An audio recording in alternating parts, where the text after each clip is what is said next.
ये कहानी है रवि की। रवि एक मिल में काम करता था। 5 सालों से वो शहर की एक मिल में मजदूरी किया करता था। हेलो। हाँ बोलो रमा, कैसे फोन किया? हेलो जी, आप तो हमें गांव में लेने आने वाले थे, क्या हुआ जी, आप आए नहीं? रमा, अभी ठंड बहुत हो रही है और मेरे पास तुम्हें गांव से शहर लाने के लिए अभी पैसे भी नहीं है। तुम कुछ दिन और रुक जाओ वहाँ। क्या कहा आपने? ऐसा मत बोलिए, आप कब से बोल रहे हो कि हमें लेने आओगे? दीपू मुन्नी भी रोज आपका इंतजार करते हैं। सुनिए जी, अगर आप कहें तो मैं खुद ही आ जाऊं क्या आपके पास बच्चों को लेकर? मेरे पास कुछ पैसे पड़े हैं, आप जो भेजते थे मैंने उसमें से बचाए हैं। अगर ऐसा है तो फिर आ जाओ, और तुम्हारे पास घर का पता तो है ही, वहाँ ही चले जाना। रमा अपने दोनों बच्चों को लेकर गांव से शहर के लिए निकल जाती है। उसके साथ उसकी बहन दिव्या भी होती है।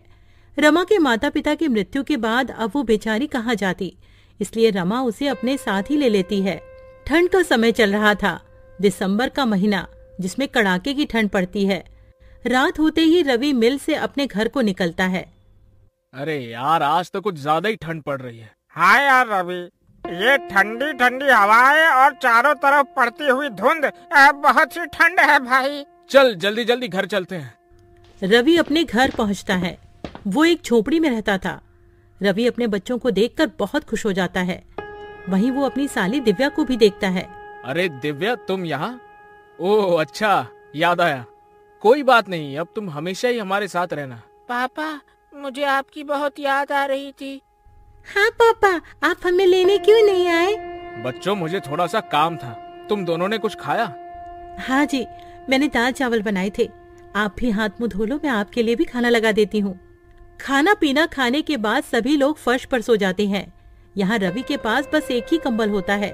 अब पांचों लोग नींद में उस कंबल को अपनी अपनी तरफ खींचते हैं। एक तरफ रमा और रवि लेटे हुए थे, दूसरी तरफ दोनों बच्ची और दिव्या लेटी हुई थी। रमा को ठंड लग रही होती है तो वो सारा कंबल अपनी ओर खींच लेती है। ठंड तो उस समय सबको लग रही होती है, ठंड जो इतनी कड़ाके की पड़ रही होती है। तभी रवि उठकर देखता है कि उसके बच्चे और उसकी साली दिव्या ठंड से कांप रहे होते हैं और सारा कंबल रमा ने ओढ़ा हुआ होता है।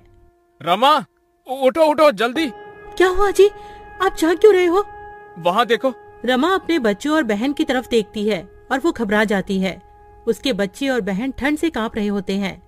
हाँ जी, आप देख क्या रहे हो? जल्दी से कंबल बच्चों पर डाल दो ना, ठंड बहुत है।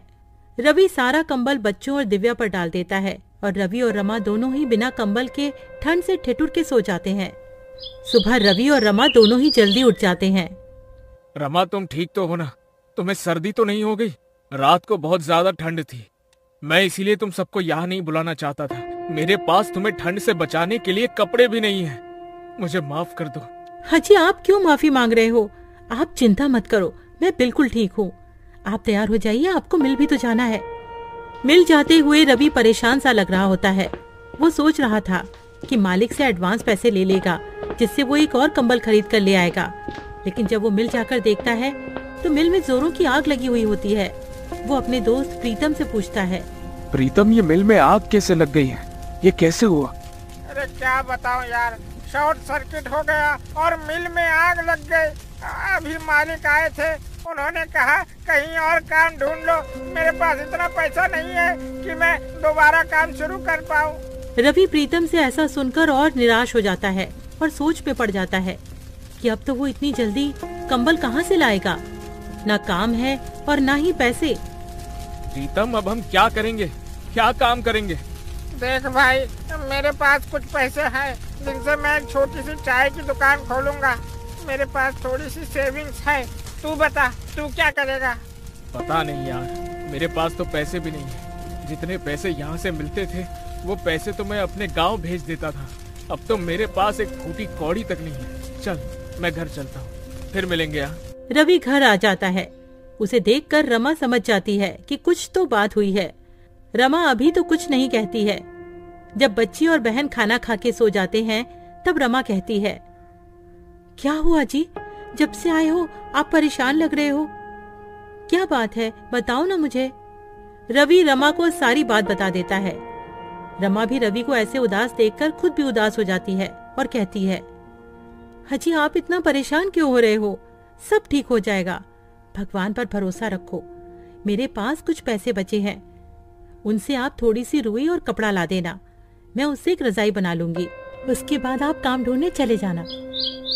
सुबह होते ही रवि रमा को रुई और कपड़ा देकर वहां से चला जाता है और रमा रुई को कपड़े में भरकर रजाई की तरह सिल रही होती है। तभी दीदी क्या हुआ, सब ठीक तो है ना? जब से हम यहाँ आए हैं जीजा जी कुछ दुखी से रहते हैं, क्या उसकी वजह मैं हूँ? अरे दिव्या तू पागल है क्या? ऐसा कुछ भी नहीं है। तू तो जानती है ना तेरे जीजा जी तो ऐसे नहीं है जैसा तू सोच रही है। वो तो उनकी मिल में आग लग गई है, वो इसीलिए परेशान है। तू ज्यादा अपना दिमाग मत चला। हाँ जाकर अब अपना काम कर।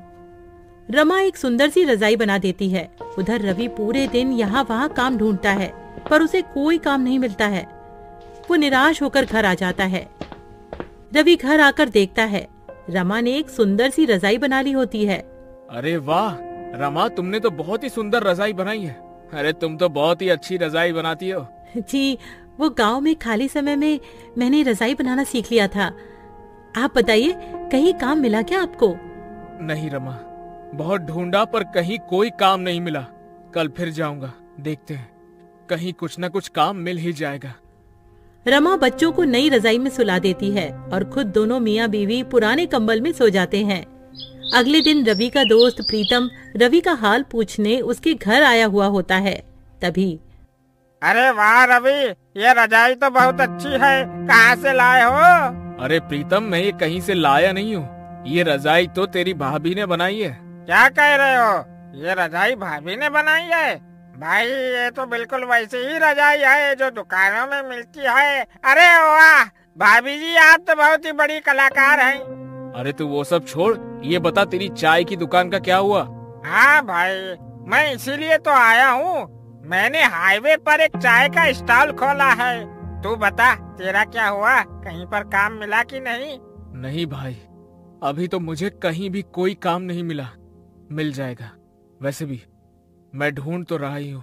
अच्छा, अब भाभी एक रजाई मेरे लिए भी बना देना, मुझे ये रजाई बहुत पसंद आई है। जी भाई साहब, मैं आपके लिए भी एक ऐसी ही रजाई बना दूंगी, आप ले जाना। अच्छा रवि, तुम एक काम क्यों नहीं करते हो? क्यों ना तुम रजाई बेचना शुरू कर दो। भाभी जी बहुत अच्छी रजाई बनाती है, लोग खूब खरीदेंगे ऐसी रजाई। तुम बोल तो ठीक ही रही हो, अभी तो मेरे पास कोई और काम नहीं है और ठंड भी बहुत पड़ रही है।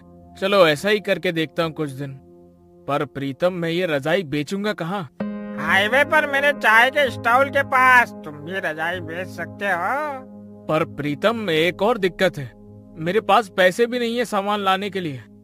अरे तुम चिंता मत करो, ये लो पैसे, इनसे तुम सामान ले आना है। ठीक है, फिर मैं आज ही रजाई बनाने का सामान ले आता हूँ। क्यों रमा, ठीक है ना? आप जैसा भी कहो, मैं तो आपके साथ कोई भी काम करने को तैयार रहती हूँ। रवि और प्रीतम दोनों चले जाते हैं। रवि बहुत सारी रुई और कपड़ा घर ले आता है। उसके बाद रमा रजाई बनाने का काम शुरू कर देती है। रवि के साथ साथ रमा की बहन दिव्या भी उसकी मदद कर रही होती है और बच्चे भी रजाई में रुई भरने में लगे हुए होते हैं। 2 से 3 दिन में सबने मिलकर 10 रजाइयां बना ली होती हैं और रवि सारी रजाइयां लेकर हाईवे पर प्रीतम के बगल में ही बेचने लगता है और देखते ही देखते उसकी रजाइयां बिकने लगती हैं। वो रजाइयां बहुत सुंदर लग रही होती हैं, जिसकी वजह से लोग खरीदने आ रहे होते हैं।